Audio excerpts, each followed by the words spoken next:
Bonjour. Dans ce contexte, le contexte reste bon. Les nouvelles que nous avons eues au cours des dernières heures, des derniers jours, sont positives. Aujourd'hui, nous avons eu une nouvelle personne contaminée sur 378 tests. Hier, il y avait eu 2 nouvelles contaminations sur 1000 tests. Et la tendance des personnes ou du nombre des personnes qui sont en soins intensifs est en diminution.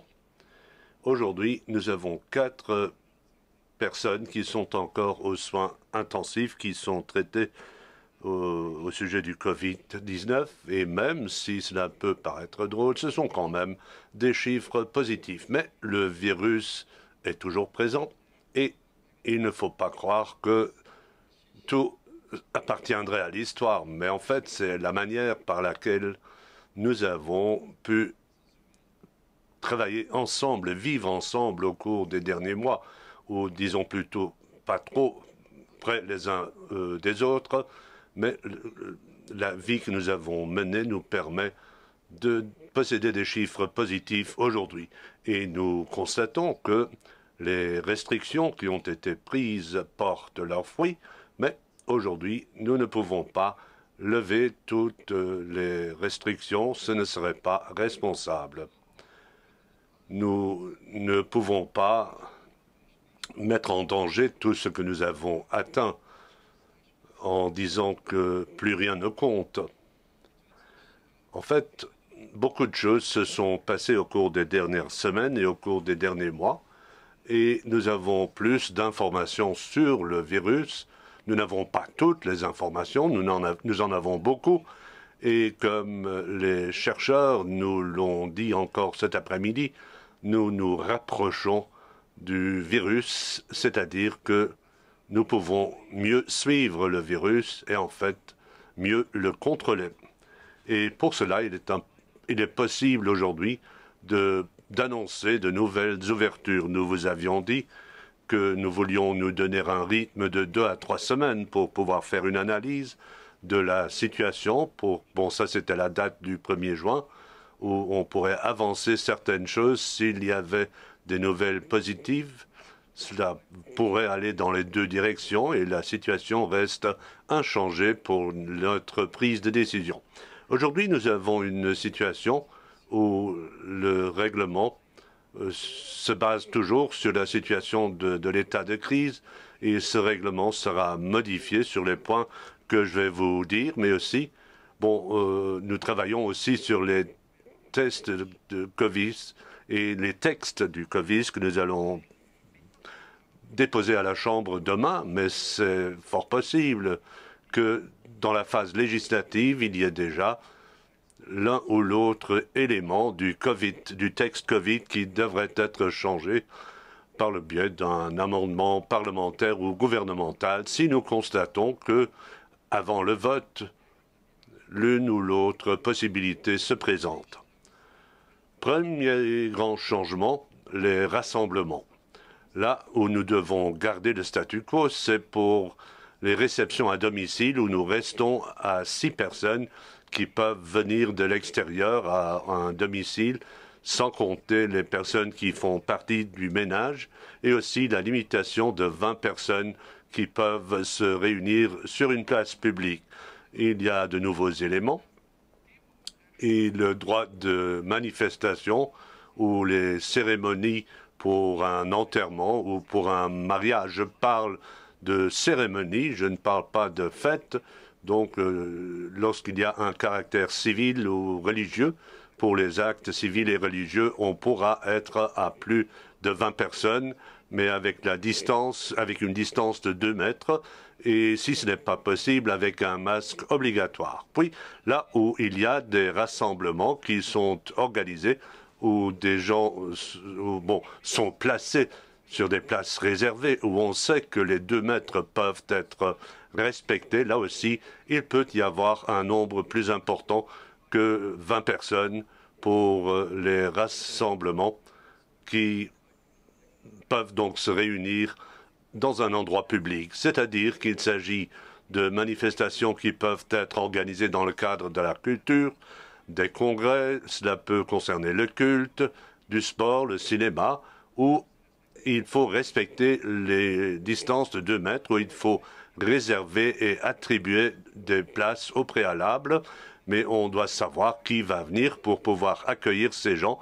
Les personnes rentrent avec un masque et en ressortent avec un masque parce que nous savons qu'il y a des intergérences, des intersections lorsque les gens se déplacent dans une salle ou dans un endroit public, et cela permet, par exemple aussi au culte, au sport, d'organiser des réunions. Pour les cultes, il y a encore un point qui reste à préciser pour les chorales, où il faudra faire une analyse supplémentaire, et ces points-là entrent en vigueur à partir de vendredi. Donc à partir de vendredi, ce sera possible d'organiser des cultes. Les cinémas pourront ouvrir, on pourra aussi organiser un congrès, on pourra aller voir une manifestation sportive, mais avec une distance de 2 mètres qu'il faudra respecter, et les places devront être attribuées au préalable pour qu'on sache où placer les gens. Deuxième grand élément, les restaurants et les cafés. Nous avons pris la décision que les restaurants et les cafés pourront ouvrir à partir de vendredi, mais sous différentes conditions que je vais vous présenter dans le détail. Et ceux qui ont déjà la possibilité d'organiser des activités sur une terrasse, ils pourront ouvrir la restauration ou ouvrir le café à partir de mercredi sur les tables dont ils disposent sur des terrasses, et à partir de vendredi, tout l'ensemble des entreprises pourra être ouvert avec des distances de 1,5 mètre entre les tables. Donc on doit s'asseoir, on ne peut pas rester debout. Et si on ne peut pas respecter cette distance, il faut soit installer du plexiglas ou un paravent entre les tables. Le client qui rentre dans un établissement, qui va à la toilette, qui bouge, doit porter son masque, mais lorsqu'il est à sa table, ce qui est logique, il n'a plus cette obligation.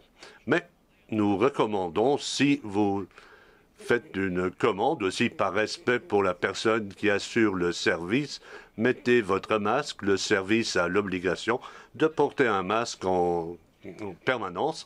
Les tables sont limitées à 4 visiteurs par table, à moins qu'il y ait une famille qui est plus grande et qui habite dans le même ménage. Donc c'est la règle du même ménage, vivre sous le même toit. Si vous êtes à plus de 4, vous ne devez pas dire l'un ou l'autre doit rester à la maison. Mais pour des gens qui n'ont pas de lien familial, on se limite à un nombre maximal de 4 personnes. Il n'y a pas de nuit blanche pour l'instant qui sont prévues, c'est-à-dire que les heures de fermeture seront réduites pour les restaurants et les cafés à minuit. Vous savez qu'un débit de boisson normal peut rester ouvert jusqu'à 1 heure, et puis la prolongation d'une nuit blanche existe aussi. Il y a une limitation des cafés et des restaurants qui devront fermer à minuit, donc avec les restrictions que nous avons annoncées. Le commerce va aussi pouvoir ouvrir à partir de vendredi.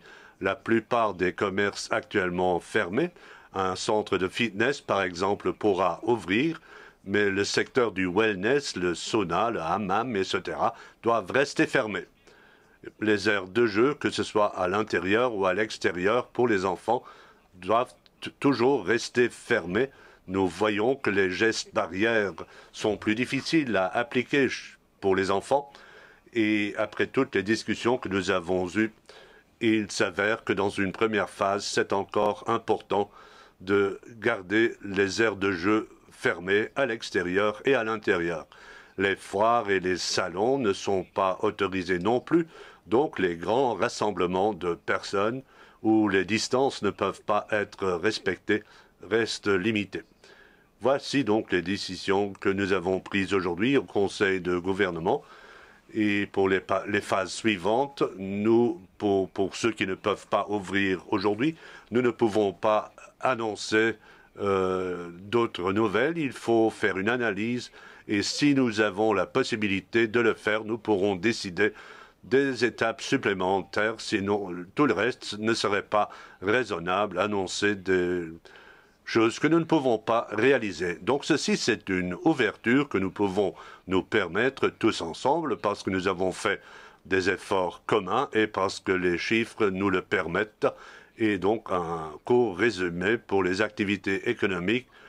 Tout sera ouvert à partir de vendredi, à quelques exceptions près. Le secteur de l'Oresca pourra ouvrir les terrasses à partir de mercredi et à partir de vendredi, les établissements seront tous ouverts. Et je sais qu'il y a aussi des communes qui ont essayé de voir comment elles peuvent aider les exploitants des cafés. Et vous savez que la législation sur les terrasses dépend des communes. Donc, ils vont permettre peut-être à l'un ou l'autre d'avoir des terrasses plus importantes. Ouvrir quelque chose, c'est une chose, mais le client doit pouvoir se sentir en sécurité. C'est aussi très important. Un grand merci donc à tous ceux qui ont eu la patience nécessaire. Et nous pouvons effectuer ce pas ensemble aujourd'hui parce que les règles ont été respectées. C'est un signe de respect l'un par rapport à l'autre.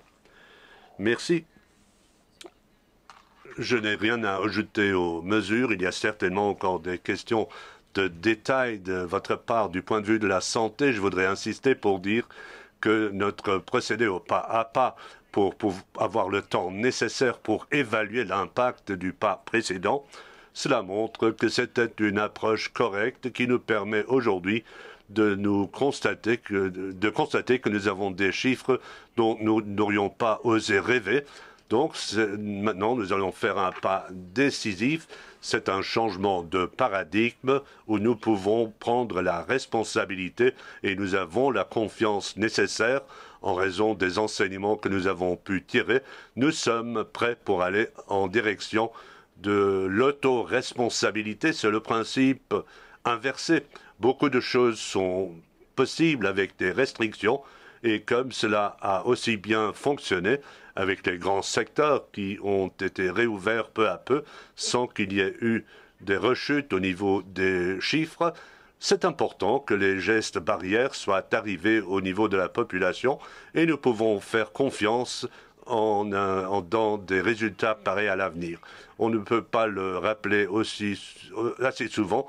Nous avons des chiffres qui ont énormément baissé, mais le virus reste présent, il ne faut pas l'oublier. Et il reste aussi exponentiel. Nous ne sommes pas encore immunisés. Si nous effectuons ce pas, c'est très important de ne pas abandonner les gestes barrières. C'est important. Il faut garder les distances, laver ses mains. Vous le savez entre-temps, ce qu'on veut dire par là. C'est un pas ambitieux que nous effectuons aujourd'hui parce que nous avons vu que ce n'est pas seulement dans le cadre professionnel que cela a fonctionné, mais aussi pour les ouvertures récentes où beaucoup de choses sont devenues possibles dans la vie sociale. Les études dont nous disposons nous montrent et les recommandations que nous avons eues de la part de la recherche, ce qui va ajouter maintenant donc les nouvelles interactions avec l'ouverture de l'Oresca. Nous savons que là, nous sommes dans un cadre où il y a plus de risques. Il est très important d'observer les risques, les règles. Donc, nous commençons avec de petits pas, des tables de 4 personnes pour analyser l'impact. C'est une approche qu'on peut défendre parce que nous devons estimer qu'entre-temps, les gens ont intégré les gestes. Il y aura plus d'interactions, plus de risques, et pour cela, il nous faut plus de responsabilité. C'est plus difficile d'être autoresponsable, plus que s'il y a une interdiction. Donc, on doit s'auto-analyser et prendre des décisions pour respecter les règles. Mais je lance de nouveau un appel à la prudence. Faites-le pour vous. Dans tous vos gestes, réfléchissez pour savoir si vous êtes une personne vulnérable ou non, ou si vous le faites pour d'autres personnes, si vous êtes en contact avec des gens vulnérables. Faites attention à ce que vous faites et faites-le avec une grande discipline pour notre pays. Jusqu'ici, cette crise nous a coûté beaucoup d'argent et nous voulons que ce soit un bon investissement. C'est très important. dans cette nouvelle phase de faire bloc, d'être solidaires, et nous espérons qu'avec la vague qui nous attend en automne, nous espérons qu'elle va rester gérable.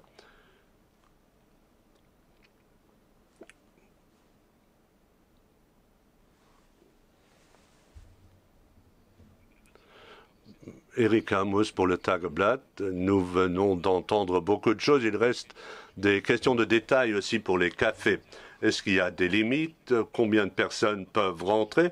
Je pense à des cafés dans la capitale le week-end qui n'ont pas forcément des tables, mais où les gens sont debout. Comment est-ce que cela fonctionne? Non, le principe, c'est que les gens doivent être assis.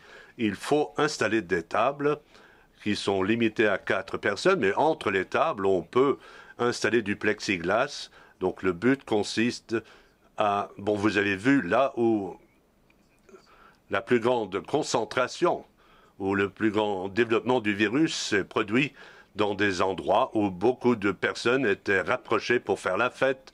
Et quand il y avait de la musique forte, ils se sont encore plus rapprochés. Donc ce sont des mesures pour 3 semaines ou 1 mois ou 1 mois et demi. Ce n'est pas pour les 6 mois à venir, mais dans la situation actuelle, avec nos possibilités, c'est la mesure que nous pouvons nous permettre tous ensemble avec l'ouverture des cafés. Il y aura une limitation à ce système. On va être autour d'une table et on ne pourra pas être debout. Encore une question. Lorsqu'il y a 2 ou 3 semaines, nous étions ici, on avait dit, dans une première phase, les cafés ne vont pas rouvrir. On avait surtout pensé aux restaurants. Qu'est-ce qui vous a incité à ouvrir aussi les cafés? Bon, c'est le résultat des analyses des chercheurs qui nous ont montré que il y a aussi beaucoup de cafés qui servent des plats du jour. On aurait dû les exclure, mais ils nous ont dit nous servons un plat du jour, donc on a essayé de faire une analyse en raison de la mondialisation. Et on aurait pu opter pour un autre chiffre, mais ceci, c'est équilibré, c'est important de voir quelles pourront être d'éventuelles répercussions. Et pour cela, on a décidé de se limiter à 4 personnes, que ce soit au restaurant ou dans un café, à moins que vous faites tous partie d'un même ménage, alors vous pourrez être plus nombreux autour d'une table.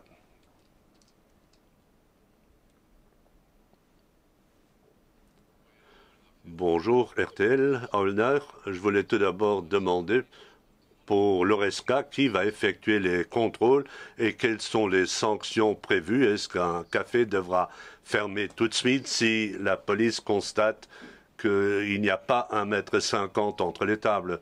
S'il y a un plexiglas, on n'a pas besoin d'1,50 m.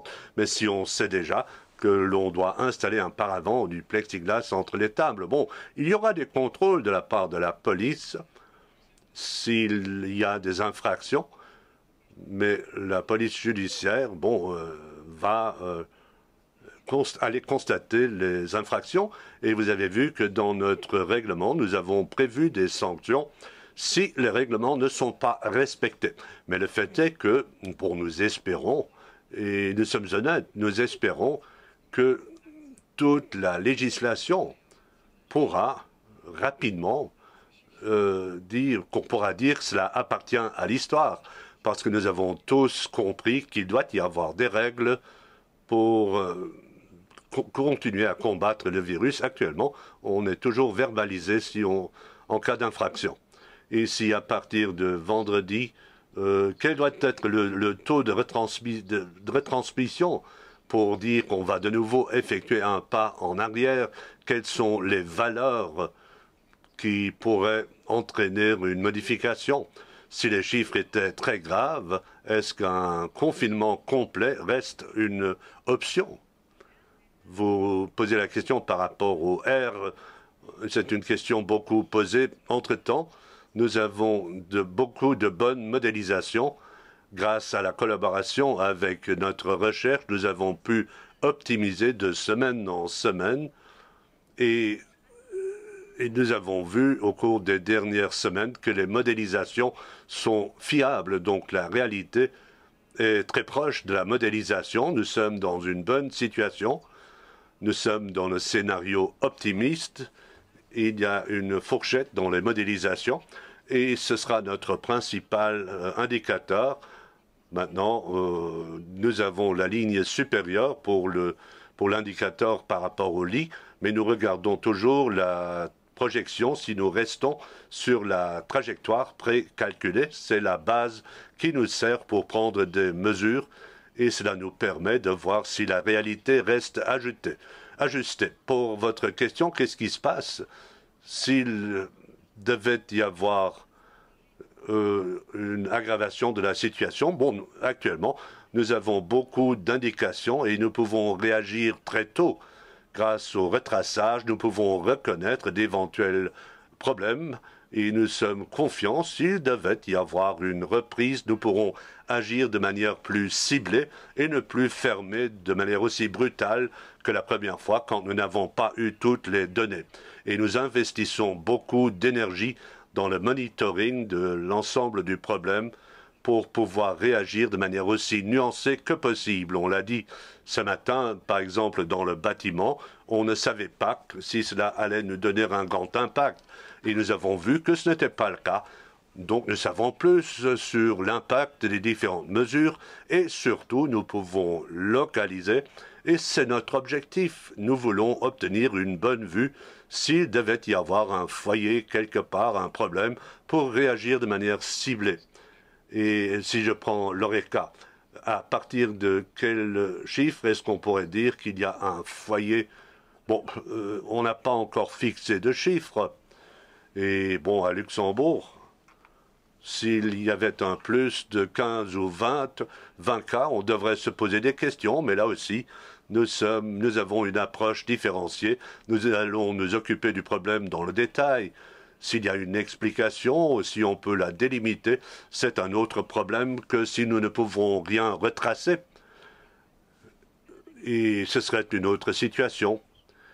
Donc, quelque part, nous devrons suivre les choses au cas par cas sans nous lancer dans des chiffres forfaitaires comme, bon, surtout chez nous avec de petits chiffres. Bon, je voudrais compléter deux choses. Tout d'abord, nous avons un groupe de travail qui se prépare s'il devait y avoir de nouvelles mesures de confinement qui s'imposent.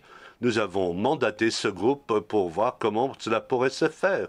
Et pour revenir à votre question sur la verbalisation, bon, nous avons constaté que si nous respectons les gestes barrières, nous pouvons réussir tous ensemble. J'espère qu'il ne devra pas y avoir de verbalisation, pas de procès-verbaux, et j'espère qu'il n'y aura pas de deuxième confinement. Vous avez le U, le V et une autre lettre. Si nous obtenons le W, ce n'est pas bon.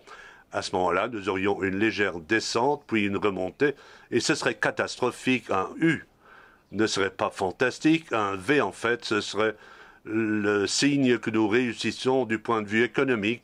Mais actuellement, c'est trop tôt pour aller dans cette direction parce qu'il y a quand même une recrue d'infections qui reste possible.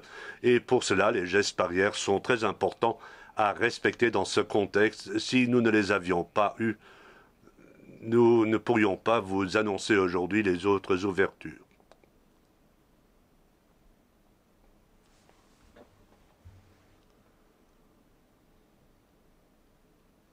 Pour Paper Jam, j'avais une double question. Tout d'abord, quelle est la distance que doivent respecter les personnes qui sont assises à une même table? Est-ce que c'est 1,50 m ou 2 mètres? Ou bien est-ce qu'ils peuvent être plus proches les uns des autres? Et deuxièmement, est-ce que les règles que vous avez données pour les restaurants sont aussi valables pour les restaurants d'entreprise et la restauration collective? Merci.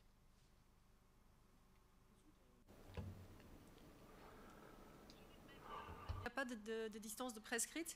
Upload ce voyage? Ok. Donc, si on est sur une même table, à ce moment-là, c'est limité à 4 personnes. C'est un petit groupe parce qu'effectivement, dans ce secteur, c'est difficile d'imaginer, d'observer les distances sur une seule table. Donc, c'est un grand pas. Cela peut paraître encore très prudent, mais nous savons que sur les tables, on ne peut pas respecter forcément les 1,50 m. Donc, c'est un pas très important que nous prenons, qui est modélisé de cette manière. et nous pensons que nous pouvons prendre ce risque. Mais en fait, les distances imposées, cela vaut pour entre les tables. Dans le restaurant, vous n'interagissez pas avec la table d'à côté. Donc là, le risque est limité. Puis il y a un plexiglas, mais c'est un autre contexte dans l'Oresca et ce sera décidé de la même manière pour le reste de notre vie, où nous allons respecter les 2 mètres de distance. Bon, le modèle a été fait avec 4 personnes qui n'ont pas de lien. Donc on a fait un calcul pour 4 personnes où les distances ne peuvent pas être respectées. Si nous avons besoin d'une table où il faut avoir une distance de 1,50 m entre tous les clients, ce serait impossible d'avoir une table dans un restaurant. Maintenant, il y a évidemment d'autres restrictions, donc il faut toujours trouver un équilibre entre un point et un autre. Nous avons aussi parlé des buffets, des self-service, dans la restauration collective, par exemple. Évidemment, là aussi, quand on fait la queue, quand on est dans la queue devant un buffet, il faut garder les masques et puis cela vaut aussi pour la restauration. Il faut s'installer à une table dans de petits groupes de 4 personnes. Je ne puis que le recommander. Ce serait dans l'intérêt de ces personnes. Bon, je ne dirais pas qu'ils devraient manger ensemble tous les jours, mais s'ils ne doivent pas se mélanger, c'est toujours bien si on a autour de soi les mêmes personnes aussi au niveau de la restauration collective. J'ai encore une question pour les restaurants ou pour les messes, les congrès. D'autres pays exigent qu'on laisse son nom, son numéro de téléphone pour un éventuel retraçage. Est-ce que c'est prévu? Il y avait un culte qui avait prévu cela.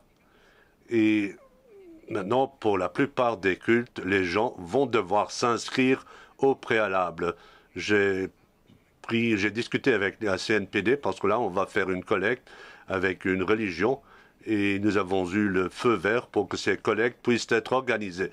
Mais cela doit se passer tout de suite après le culte. Donc, pour l'instant, il ne peut pas y avoir de base de données, ni au niveau du culte, ni pour des congrès. Vous savez qu'à l'étranger aussi, dans la restauration, cette condition a été imposée. Même dans la restauration, il faut laisser son numéro de GSM, son nom. Chez nous, ce n'est pas prévu. Vous savez que nous avons décidé d'en rester au traçage analogue. Mais toutes les personnes qui seront à la table ne seront pas obligées de laisser leur numéro de téléphone et leur nom dans les restaurants. Ce n'est pas prévu et cela a aussi été modélisé dans ce concept. Mais dans les églises et pour les cultes, il y avait une religion qui avait demandé de pouvoir établir des listes et avec la CNPD, nous avons décidé que ce n'est pas possible. La liste peut certes servir à un contrôle pour voir si les personnes qui se sont inscrites sont venues, mais les listes devront être détruites immédiatement après le service religieux. Et les cultes vont fonctionner de manière différente. Les gens qui habitent dans un même foyer pourront s'asseoir ensemble. Pour les autres, il y a une limitation de 2 mètres si cette limitation est garantie. Cela vaut aussi pour le cinéma ou les activités culturelles. Si les 2 mètres sont garantis, le masque n'est plus obligatoire. Mais si on rentre, si on sort, si on communique, si on va à la communion, il faut garder le masque parce que là, on sera dans une file où les 2 mètres ne pourront pas être respectés. Et la condition, c'est aussi que l'officiant, ou peut-être au théâtre ou aux endroits où les 2 mètres ne peuvent pas être respectés pour l'acteur, là aussi, il faut trouver des dérogations. Mais le fait est que pour l'officiant, lorsque le prêtre distribue la communion, il doit porter un masque parce que là, on ne peut pas respecter une distance de 2 mètres. Donc, celui qui distribue les hosties doit aussi porter un masque. Et un dernier point qu'il faut préciser, c'est celui de la chorale. Et la chorale globalement. Et là, la santé est encore préoccupée et nous attendons une réponse définitive pour savoir comment on pourra l'organiser. Pour les cinémas, la culture, les cultes, est-ce qu'on n'a pas prévu un nombre maximal de personnes par salle? Ou bien, si les 2 mètres de distance peuvent être respectés, 2 mètres dans toutes les directions, à l'exception des personnes qui vivent dans un même ménage, si les places peuvent être réservées, donc si on peut assurer une gestion des salles, alors rien d'autre n'est prévu. Et qu'en est-il du sport? Qu'est-ce qui est nouveau? Est-ce qu'une liste... Bon, si vous voulez aller voir un match de tennis, bon, il faut que les places soient réservées au préalable pour éviter qu'il y ait des files et que nous ayons des masses de personnes. Et vous devez pouvoir placer les spectateurs avec un certain distancement pour un événement sportif comme pour un match de tennis. Bon, pour la liste des sports que vous aviez publiés, il n'y a pas de changement. Ce qui est nouveau, c'est qu'on peut aussi organiser des manifestations sportives à l'intérieur avec les mêmes conditions. Les conditions pour exercer le sport restent inchangées. Maintenant, c'est aussi ouvert pour des activités à l'intérieur, à condition évidemment qu'il y ait des concepts qui permettent de respecter les règles. Mais c'est un nouveau moment parce que c'est aussi à l'intérieur. Encore une autre question, et à partir de quand est-ce qu'on pourra de nouveau aller en Belgique ou en France? Qu'est-ce qu'on vous dit à Bruxelles et à Paris? À Bruxelles, on nous annonce de bonnes nouvelles, mais on ne sait pas pour quand. J'avais espéré que ce serait pour cette semaine, mais il semble comme si maintenant ils ont encore des problèmes entre les fédérations et les organisations régionales. Différents ministres sont encore d'avis qu'il faut rester restrictifs. Ils analysent toujours la situation chez les voisins. Nous leur annonçons aujourd'hui nos nouvelles mesures et nous espérons que dans les prochains jours, en tout cas, ils vont ouvrir. En France, il semble comme s'ils annonceraient de nouvelles mesures cette semaine. Une première date avait été citée avec le 15 juin. Pour l'instant, je n'ai pas de nouvelle date pour savoir comment on pourrait circuler librement en France. Mais si je prends les échos des derniers jours, je ne parle pas des annonces officielles. Si on dit que les gens devraient planifier leurs vacances en France, alors je suis prudent pour des messages trop positifs. Mais pour l'instant, il semble comme si d'ici au 15 juin, ils garderaient les limitations. Aujourd'hui, en Espagne et en Grèce, on a annoncé des ouvertures pour les touristes. Je sais que ce serait très important pour nous si les pays voisins pouvaient ouvrir les frontières et c'est une nouvelle que beaucoup de gens attendent. Mais ce serait imprudent de dire aujourd'hui que je peux garantir que pour les grandes vacances, il n'y aura plus de restrictions. Pour les grandes vacances, est-ce que votre gouvernement est en discussion avec d'autres États pour permettre aux citoyens du pays de passer leurs vacances à l'étranger? Bon, là, on prend des décisions sur le plan européen. C'est important de le discuter sur le plan européen. Il y a des échanges pour voir si on peut avoir une certaine cohérence. Je voudrais rappeler qu'au début du déconfinement, différents pays avaient annoncé que ils auraient seulement des ouvertures pour d'autres pays précis. Et bon, je sais qu'il y a des pays qui ont des conditions.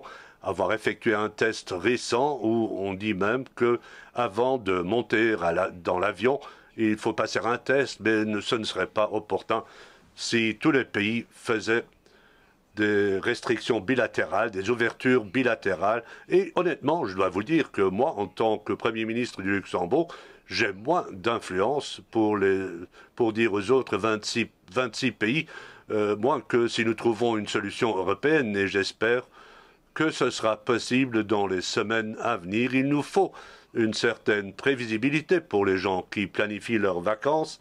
Et je ne puis que dire aux gens qu'à Luxembourg, en tout cas, les infrastructures sont ouvertes. Mais j'espère que dans les prochains jours, dans les prochaines semaines, nous aurons des nouvelles positives. David Marquez pour le quotidien. Une première question de précision. Pour les sociétés sportives, les salles sont ouvertes. Ce n'est plus interdit. Il y en a qui dépendent des communes qui doivent prendre les décisions. et qui doivent assurer que les conditions cadres sont les mêmes que pour le sport à l'extérieur, pour l'exercice de la discipline ou pour l'organisation à l'intérieur, avec les distances qui s'appliquent pour d'autres activités. D'autres questions par rapport aux modélisations, le modèle qu'on nous avait présenté il y a 3 semaines où on avait parlé de l'ouverture des restaurants et on avait dit que la deuxième vague en automne serait relativement importante. Est-ce que vous avez aujourd'hui des précisions pour l'évolution des modèles? Oui, le modèle a beaucoup évolué et on voit très bien pourquoi cela vaut le coup d'investir dans les modélisations, de les actualiser. Nous les avons régulièrement réalimentés et cela a montré que l'attente entre les différentes phases pouvait être intégrée. Si nous avions dû nous positionner il y a un mois, nous n'aurions pas été aussi généreux aujourd'hui. Et la situation a changé, évidemment.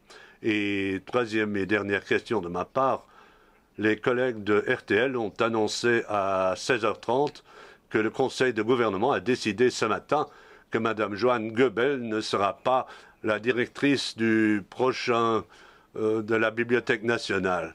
Mme Tanson va organiser une conférence de presse mercredi où elle pourra vous donner une réponse, mais je peux vous dire aujourd'hui que ce n'est pas que le gouvernement n'a pas décidé de ne pas nommer Mme Goebbels. En fait, elle s'est retirée.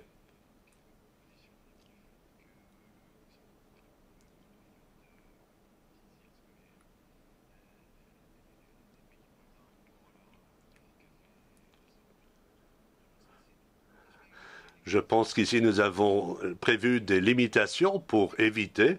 Bon, tout d'abord, nous avons minuit. Je ne sais pas si c'est très attractif pour faire la fête si on vous dit que vous devez terminer à minuit. Et bon, je peux vous dire tout de suite que faire la fête en commun, où les distances ne seraient plus respectées, où on serait à côté l'un de l'autre aussi parce qu'on ne s'entend plus en raison de la musique, ce serait le plus grave pour la propagation du virus. Et c'est pour cela que nous avons des limitations de 1,5 mètre, de 4 personnes sur une table, pas de nuit blanche et fermeture à minuit. On a fait le calcul dans la modélisation et je pense que maintenant nous devenons, bon, je ne pense pas que nous devenions plus attractifs pour les fêtes parce que tout doit fermer à minuit. C'était aussi une des raisons qui nous ont incités à prendre ces mesures, mais en France et en Belgique, il y aura aussi des mesures et je ne m'attends pas à ce que nous soyons les seuls dans la grande région à tout rouvrir. Et je puis vous rappeler que, pas très loin de chez nous, il y a aussi déjà certaines ouvertures, même si l'heure de fermeture diffère de pays en pays. Votre scénario que nous deviendrions la discothèque de la grande région, là, je ne pense pas qu'on va en arriver là. Non, évidemment, c'est un petit bémol par rapport à l'atmosphère festive, parce qu'on doit être assis, les règles sont les mêmes, on doit être réunis en petits groupes et cela exclut le risque d'avoir trop de festivités. Je n'y avais pas pensé, mais c'est un bon argument. Ma rédaction m'a encore demandé de poser une question. Pour les hôtels, on n'en a pas parlé, mais je voulais savoir, pour les écoles de musique, les écoles de danse, est-ce que cela tombe sous la catégorie centre de fitness? Dans les écoles, on travaille aussi beaucoup avec les enfants. Qu'est-ce qui est prévu? Bon, là, je suis pris au dépourvu. Pour les écoles de danse, je pourrais difficilement m'imaginer qu'on pourrait respecter des distances. Mais là, donc, il y a les règles normales de la distance qui s'imposent. Pour les écoles de musique, c'est le même secteur que les chorales. Il y a des enseignements récents aussi pour les instruments, avant où il y aurait plus de risques. Même chose pour le chant. Et la direction de la santé est encore en train de voir si on doit imposer des restrictions plus importantes à ce niveau. Là, nous demandons encore un peu de patience pour fournir des détails. Le wellness restera fermé pour les piscines. Qu'en est-il?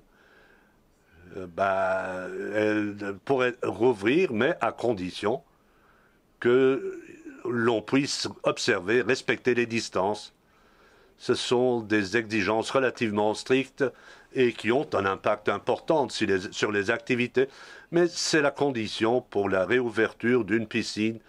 Il faut évidemment avoir un concept qui le permette. À l'étranger, il y a déjà beaucoup d'exemples, notamment pour des piscines ouvertes où on fixe de petites plages sur rendez-vous. Ce n'est pas exclu, mais il y a toujours les mêmes restrictions. Et c'est une nouvelle phase relativement facile parce qu'il y a de nouvelles règles qu'il faudra définir un peu partout, dans la mesure du possible, en fonction des possibilités des infrastructures. Il faudra faire une analyse détaillée. Les exploitants devront voir comment ils pourront faire, ce qu'ils pourront ouvrir pour répondre aux conditions. Je sais qu'il y a des discussions entre M. Delles et Mme Bofferding et le ministre des Sports pour l'organisation des activités autour du barrage. Là, il y a des discussions qui sont encore en cours. Pour l'instant, nous avons ces règles-ci. Bon, il y a les terrains des communes autour du barrage. Il y a des règlements qui sont importants de respecter en collaboration avec les communes pour savoir comment cela peut fonctionner. Merci beaucoup.